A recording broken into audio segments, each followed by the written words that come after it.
বন্ধু বান্ধৱীসকল এই মুহূৰ্তত আপোনালোকলৈ লৈ আহিছোঁ এটি গুৰুত্বপূৰ্ণ ভিডিঅ' অংগনবাড়ী কৰ্মী সহায়িকা আৰু মিনি কৰ্মীৰ বাবে গুৰুত্বপূৰ্ণ কিছু তথ্য লৈ আহিছোঁ এই ভিডিঅ'টোৰ জৰিয়তে। বন্ধুসকল, অংগনবাড়ী কৰ্মীসকলৰ দৰমহা 18,000 পৰা 27,000 টকা হ'বই লাগিব আৰু কেন্দ্ৰৰ পৰা এইসমূহ সুবিধা পাবলৈ গৈ আছে অংগনবাড়ী কৰ্মী সহায়িকাসকলে। বিতং তথ্য আপোনালোকক এই ভিডিঅ'টো জনাব চেষ্টা কৰিম। বন্ধুসকল, দেশৰ বিভিন্ন প্ৰান্তত অংগনবাড়ী কৰ্মী সহায়িকাসকলে একগোট হৈ তেওঁলোকৰ যি ধৰ্ণা কাৰ্যসূচী এই ধৰ্ণা কাৰ্যসূচী ৰূপায়ণ কৰি থকা পৰিলক্ষিত হৈছে।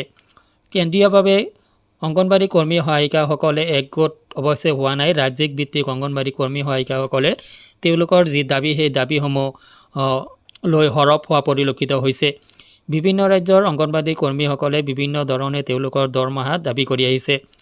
18,000 পৰা 27,000 টকা দৰমহা তেওঁলোকে দাবী কৰি আহিছে। কিছুমান ৰাজ্যত যদি 18,000, কিছুমানত 21,000, কিছুমানত আকৌ 20,000, কিছুমানত 27,000। তো 18,000 পৰা 27,000 টকা দৰমহা কৰ্মী হিচাপে একোগৰাকী অংগনবাড়ী কৰ্মীয়ে দাবী কৰি আহিছে। লগতে তেওঁলোকে দাবী কৰে কেন্দ্ৰীয় চৰকাৰৰ ফালৰ পৰা বিশেষ কিছু সা সুবিধা। সেই সা সুবিধাসমূহৰ ভিতৰত যে তেওঁলোকক নিয়মীয়া চাকৰিৰ মৰ্যাদা প্ৰদান কৰিব লাগে, চাকৰি নিয়মীয়াকৰণ কৰিব লাগে, তেওঁলোকক গ্ৰেচুৱেটি প্ৰদান কৰিব লাগে, যি ইতিমধ্যে মাননীয় উচ্চতম ন্যায়ালয়ৰ পৰা ৰায় প্ৰদান কৰা হৈছে। লগতে তেওঁলোকৰ আৰু বাকী যি আনুষাংগিক সা সুবিধা আছে কেন্দ্ৰীয় চৰকাৰৰ ফালৰ পৰা সেইসমূহ সুবিধা বিচৰা হয়। সেইদৰে ৰাজ্যিক চৰকাৰৰ পৰাও তেওঁলোকে বিশেষ কিছু সা সুবিধা বিচাৰে। তো বন্ধুসকল, এই সম্পৰ্কে তেওঁলোকৰ পেঞ্চনৰ কথাটো উল্লেখ কৰিব পাৰি। তো যিকেই নহওক বন্ধুসকল, অংগনবাড়ীত বিশেষ পৰিৱৰ্তনো আহি আছে।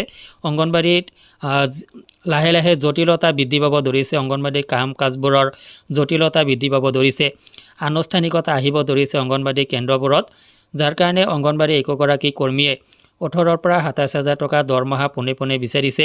আৰু এই 18,000 পৰা 27,000 টকা দৰমহাৰ ভিতৰত কেন্দ্ৰীয় চৰকাৰ আৰু ৰাজ্য চৰকাৰ দুয়ো চৰকাৰ মিলি 18,000 পৰা 27,000 টকা দৰমহা তেওঁলোকে বিচাৰে। লগতে কেন্দ্ৰীয় বা ৰাজ্য উভয় চৰকাৰৰ পৰা তেওঁলোকে কিছু বিশেষ সা সুবিধাও বিচাৰে।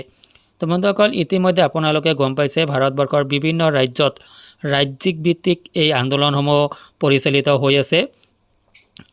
আৰু তেওঁলোকে এটাই দাবী উত্থাপন কৰিছে যে তেওঁলোকৰ কামৰ বিনিময়ত তেওঁলোকে দৰমহা পোৱা নাই, মজুৰি পোৱা নাই। তেওঁলোকৰ দৰমহা 18,000 পৰা 27,000 টকাৰ ভিতৰত চৰকাৰে প্ৰদান কৰিব লাগিব। আৰু তেওঁলোকৰ নিয়মীয়া চৰকাৰী কৰ্মচাৰী হিচাপে মৰ্যাদা প্ৰদান কৰিব লাগিব। তেতিয়াই তেওঁলোকে পেঞ্চন বা অন্যান্য সা সুবিধা চাকৰিয়াল এজনে যিদৰে পায় সেইদৰে লাভ কৰিব লাগিব। তো বন্ধুসকল, যিকোনো মুহূৰ্তত অংগনবাড়ী কৰ্মী সহায়িকাসকলৰ দায়িত্ব আপোনালোকে মূৰ পাতি ল'ব লাগিব, গুৰু দায়িত্ব মূৰ পাতি ল'ব লাগিব।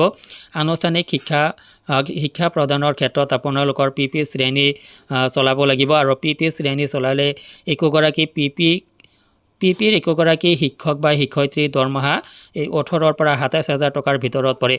যাৰ কাৰণে এই যুক্তিত অংগনবাড়ী কৰ্মী সহায়িকাসকলে তেওঁলোকৰ দৰমহা 18,000 পৰা 27,000 টকা বিচাৰে। আৰু যিকোনো মুহূৰ্তত আনুষ্ঠানিকভাৱে যদিও 18,000 পৰা 27,000 টকা দৰমহা আপোনালোকৰ কাৰ্যকৰী নহয়, কিন্তু ইয়াৰ আশে পাশে দৰমহা কাৰ্যকৰী হোৱাৰ সম্ভাৱনা আছে। আৰু চৰকাৰে কেতিয়াবা আপোনালোকৰ দৰমহাত যথেষ্ট তাৎপৰ্যপূৰ্ণ পৰিৱৰ্তন আনিবলৈ গৈ আছে।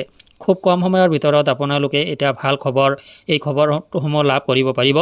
এই সম্পৰ্কে আপোনালোকক পৰৱৰ্তী সময়ত তথ্য পাতি জনাই থাকিবলৈ যত্ন কৰা হ'ব। আৰু এই সম্পৰ্কে আপোনালোকৰ 18,000 পৰা 27,000 টকা দৰমহা এই সংক্ৰান্তত আপোনাৰ কি থিংকিং ভিডিঅ' কমেণ্ট ছেকশ্যনত জনাব। আজিলৈ এৰিছোঁ, ধন্যবাদ।